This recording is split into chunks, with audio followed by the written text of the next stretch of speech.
दादा, पालकमंत्री तुम्हाला भेटायला आलेत, सामाजिक न्याय विभागाचे राज्याचे मंत्री आहेत. काय भूमिका मांडली आपण त्यांच्याकडे?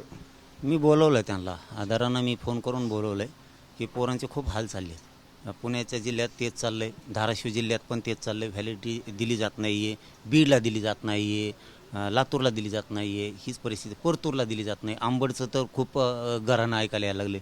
त्यात कन्नड आणि फुलंब्रीचे जास्त येतात ऐकायला, बाकीच्या तालुक्याचे जास्त नाही आहेत. नाशिकला पण हीच परिस्थिती चालली. म्हणून एकदाचं आता मंत्री महोदय साहेबांना विनंती करावं असं मला वाटलं, एकदाची. कारण त्यांना ज्यावेळेस सांगितलं आहे त्यांनी त्यावेळेस काम केलं आहे. पण मला एक याचा डाऊट यायला लागला आहे, बहुतेक अधिकारी स्वतःला खूप मोठे समजायला लागलेत असं मला वाटायला लागलं. खरंच वाटायला लागलं. हे सरकारचे तिन्ही लोक, म्हणजे मुख्यमंत्री आणि दोन उपमुख्यमंत्री आणि त्यांचं मंत्रिमंडळ, यायला सांगितलं की काम करतात, सांगितलं की ते आदेश देतात. मग तुम्ही अधिकाऱ्यांना असं जाणून बुजून ठरवलं आहे का सरकारच बदनाम करायचं किंवा ते खातं बदनाम करायचं मुद्दाम, नाही ऐकायचं मंत्र्यांनी सांगितलं? असं काही आहे का? तुम्हाला पैसेच कमवायचं असं हट्ट धरला काय तुम्ही? मला वाटायला तसं संशय आला. मी आता मंत्री महोदय साहेबांनी सांगितलं, त्यांचं कौतुक करतो याच्यासाठी की ज्या वेळेस सांगाल ना, खरंच ते स्वतःला मंत्री म्हणले नाही. मी मंत्री आहे बाबा, आम काय उठ लागे निघ, कॉमन मॅन म्हणतात ना इंग्लिशमध्ये काहीतरी. मी उठ लागे लगेच बांधावर गेल्यासारखं लगेच निघ, लोकांचे कामं कर. माझ्या माहितीच तो, मला अशी माहिती मिळाली की त्यांनी पुण्यातसुद्धा सगळ्या अधिकाऱ्यांची बैठक बोलवली होती की तुम्ही असं करू नका. परत प्रत्येक वेळेस फोन बी लावले. पण तरी असंच होणार असलं ना, तर मला वाटतं बहुतेक पैसे कामाचे दिसतात. मग यांना अधिकाऱ्यांना पैसे दे, मग व्हॅलिडिटी देतो, कुणबी प्रमाणपत्र देतो. नोंदी असून दिल्या जात नाहीत. असू ना, ते फुलंब्रीचे काळे बुंदू आहेत दोघं, सारखेच आवळे जावळे. ती 1100 नोंदी घेऊन पळत येत 12 महिन्यापासून, नाही दिल्या जात. मग ही काय परिस्थिती आहे? जाणून बुजून नाही आहे काही.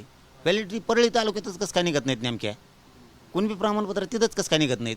गोदापट्ट्यातच नेमके कसं काय नाहीत? अंबड, घनसांगवी, पैठण या भागातच कसं काय नाही नेमके? मग अधिकारी तर जाणून बुजून त्याला गरिबाच्या लेकरात वाटोळं करायचं आहे का?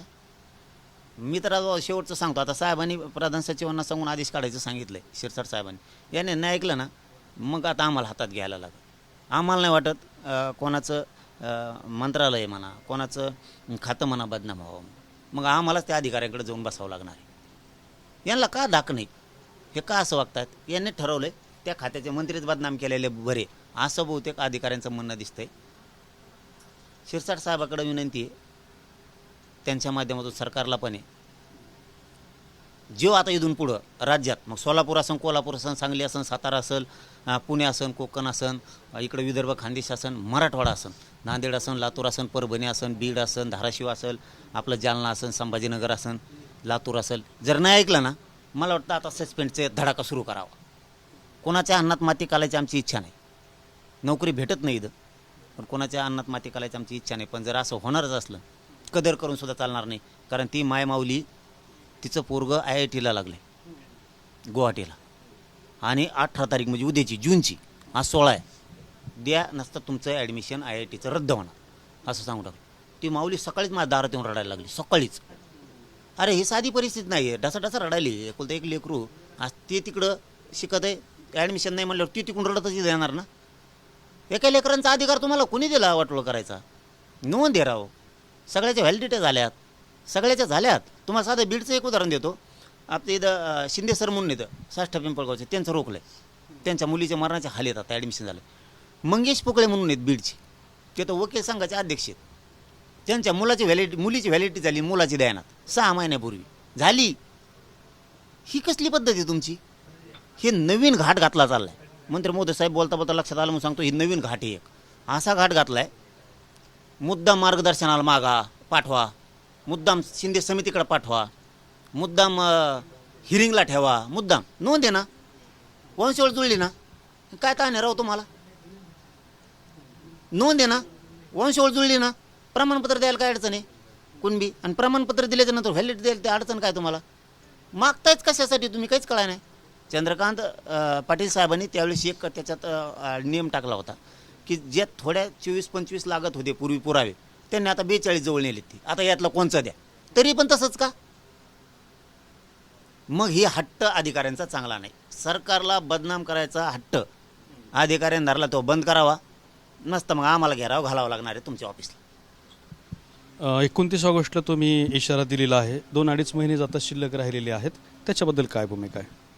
मी सगळ्या महाराष्ट्रातल्या 288 आमदार सगळ्यांना आम्ही परवापासून फोन करतोय, 14 जूनपासून. एकालाही सोडणार नाहीत. म्हणजे फोन करायचा, सन्मानानं आम्ही त्यांना बोलवायला लागलो, आंतरवाली लिहा, आम्हाला आरक्षणावर तुमच्याशी चर्चा करायची. 288 आमदार, मंत्री, खासदार, माजी आमदार, विधान परिषदेचे आमदार, सगळ्या पक्षाचे, आमच्यासाठी जनता म्हणून मायबाप तुम्ही आहे, प्रतिनिधित्व तुम्ही करताय. विधानसभेचं, विधान परिषदेचं, खालच्या आणि वरच्या दोन्ही सभागृहाचं तुम्ही करताय नेतृत्व, प्रतिनिधी म्हणून. आणि मंत्री महोदय, खासदार, आमदार हे आमचे मायबाप आहेत राज्याचे.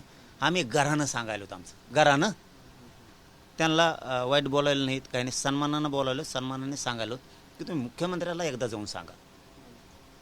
हे जनतेचं घरानं फक्त त्यांच्यापाशी मांडा की आमचं हक्काचं मराठवाड्याचं गॅजेट जे सरकारी नोंदीचं ते द्या. दुसरं, मराठा आणि कुणबी एक आहे. याच्यासाठी गिरीश महाजन साहेब म्हणले होते, तुमच्या म्हणण्याप्रमाणे याला तुम्ही सगळे मीडियावाले साक्षीदार आहेत याच व्यासपीठावरती, जर कायदा पारित करायचा असला आधार लागतो. 30 एप्रिलला शिंदे समितीनं सरकारला 58 लाख नोंदीचा अहवाल दिला. 58 लाख नोंदीचा अहवाल तुम्हाला कायदा पारित करायला खूप झाला. एक जरी असला, मराठवाड्यात एकही कुणबी नाही म्हणत होता तुम्ही, एक मिळाला तरी मराठा कुणबी तुम्ही कायदा पारित करायला पाहिजे होता. पण तुम्हाला आता 58 लाख आहे, ही जोक नाही आहे. मग आता कुणबी आणि मराठा एक कायदा आहे, ही कायदा पारित करावा, GR काढावा, ही एक विनंती आम्ही सगळ्या आमदार महोदयांना करतोय. आणि मुख्यमंत्री साहेबाला तुम्ही जाऊन सांगा, हे पण सांगतोय. तिसरं की सगळ्या स्वराची अंमलबजावणी 1.5 वर्ष झाला, आता किती वेळ द्यायचा? बरं, आम्ही का सांगतोय हे पण सांगून टाकतो मंत्री महोदय समोरच तुम्हाला. आम्ही का सांगतोय यांना, आम्हाला कुणी आडमुठं म्हणू नये. 2 वर्ष आम्ही तुम्हाला वेळ दिला आहे, म्हणून तुम्हाला आता मुख्यमंत्र्यांना आमदाराच्या हाताने सुद्धा निरोप दिला आहे, मंत्र्यांच्या हाताने निरोप दिला आहे, खासदाराच्या हाताने दिला आहे, माजी आमदारांच्या हाताने पण दिला आहे, सगळ्यांच्या हाताने तुम्हाला आता निरोप दिला आहे, द्या म्हणून. मग आडमुठे कोण?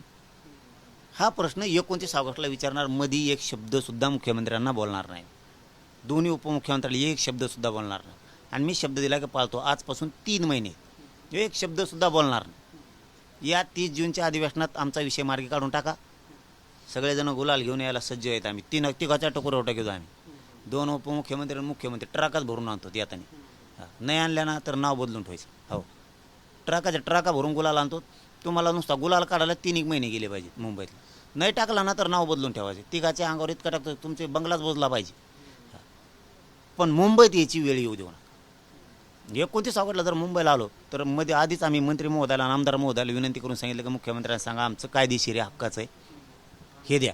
नाही दिलं ना मुंबई सोडणार नाही ह्यावेळेस. कारण मला आडमुठं म्हणू नाही, म्हणून माझ्या समाजाने वाशीतून वापस येऊन तुम्हाला वेळ दिलता. आता वापस नाही येणार. आमचा खेळ करू नका, आमच्या भावनाशी खेळू नका, आमचा अवमान करू नका, आमची फसवणूक करू नका, आमची अडवणूक करू नका. लेकरं फाश्या घ्यायला लागलेत आमची. साधा सोपा प्रश्न आहे. आमचा जर 7-12 निघाला तर वावर मोजून देण्याची जबाबदारी तुमची. तशा नोंदी निघाल्यात.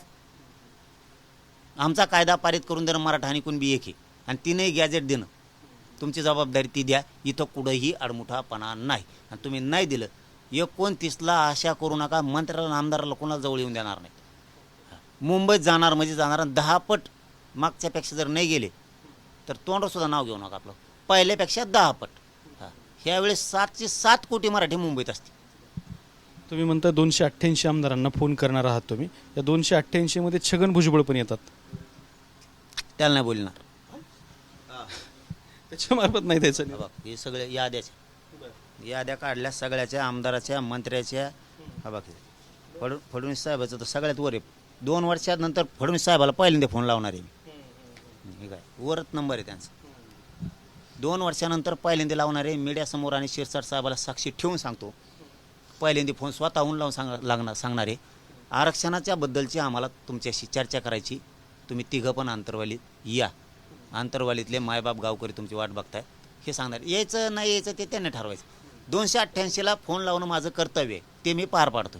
मराठ्यांना उद्या दिसणार आहे 288 मतदारसंघातल्या कोणचा आमदार मंत्री आलता, कोणाला आपल्या आरक्षणाबद्दल आंतरवालीत येऊन चर्चा करावं वाटली, कोणाला आपल्या लेकराची माया आहे मराठ्यांच्या. मग त्या आमदाराला 29 आहेच नाही. ते 29 म्हणजे ऑगस्ट नाही, 2029 बुगाच. मग बुगाच. मराठी बघणार आहेत कोणचा आमदार गेलाय, कोणचा मंत्री गेलाय. बरं, जायला आम्ही काय सांगितलंय? साधं सांगितलंय फक्त. काय सांगितलं की फक्त त्यांना जाऊन सांगा, की आमचं आरक्षण आम्हाला कायदेशीर आहे, जे नियमात आहे ते देऊन टाका. एवढंच सांगायसाठी बोलवलं आहे. आम्ही काय त्यांच्यावर दबाव आणा म्हणत नाहीत कोणत्या आमदार मंत्र्यांना, पण मराठा समाज शहाणा होय. किती आमदार 288 पैकी आलेत आणि आपण कोणाकोणाला मतदान केलेलं आहे आणि कोण आपल्या लेकरासाठी आला नाही. त्यांनी यावं आमचं काय म्हणणं नाही. आमचं कर्तव्य पार पाडायला लागलो. मी गरीब मराठ्याला मला आरक्षण द्यायचं नाही, माझं कर्तव्य मी पार पाडायला लागलो आहे. मराठ्याच्या साक्षीनंच 288ला फोन लावले तर मीडियात 29 जूनला आमची बैठक आहे इथं अंतरवालीत राज्यव्यापी. 29 जून आत्ता 15 दिवसात. त्या दिवशी कोणत्या मंत्री आमदाराला फोन लावलेत हे सांगणार आहे. कोण आले नाहीत हे पण सांगणार आहेत आणि कोण आले ते सुद्धा समाजाला सांगणार आहे. म्हणजे समाज एक अंडरलाईन करून ठेवी, गोलवर्तुळ करून ठेवून कोण नव्हता, कोण आला, कोण. आणि 30 जूनपर्यंत आम्ही त्यांना वेळ द्यायला 15 दिवसात कवा या. पण या आम्हाला फक्त घरानं आमच्या लेकराचं दुःख आमदारांनी मंत्री खासदारापाशी मांडायचं. यात भुजबळ नसते. नाही त्याचा काय संबंध आहे? त्याचा काय संबंध आहे? जे आमच्या लेकराचं वाटोळं करायला लागला त्याचा काय संबंध आहे? हां, त्याला बोलवलं असतं, मोठ्या मनानं बोलवलं असतं, 100% बोलवलं असतं. पण ते त्याला आमच्या लेकराचं वाटोळं करण्याच्या पलीकडे ते काही बोलतच नाही. त्याचा सन्मान करू आम्ही. हो, शब्द आहे मीडियासमोर, हो सन्मान करीन, पण ते आरक्षण आमचं द्या म्हणला पाहिजे कुणबीतलं.